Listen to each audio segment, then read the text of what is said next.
Gangajaliya police સ્ટેશનનો વાલકીટ gate વિસ્તારથી આગળ જે અગરિયાવાડ વિસ્તાર જે છે ત્યાં મારામારીનો બનાવ બનેલ,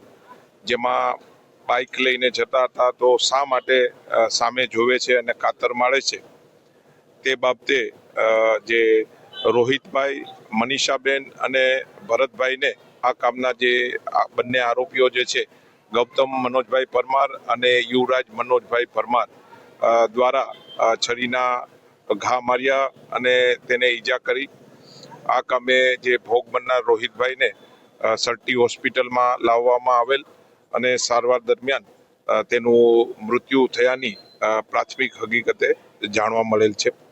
આ કામે પોલીસ દ્વારા તે વિસ્તારમાં બી બંદોબસ્ત રાખી દેવામાં આવેલો છે અને આ કામે હાલમાં જે મરણ જનાર જે છે તેના જે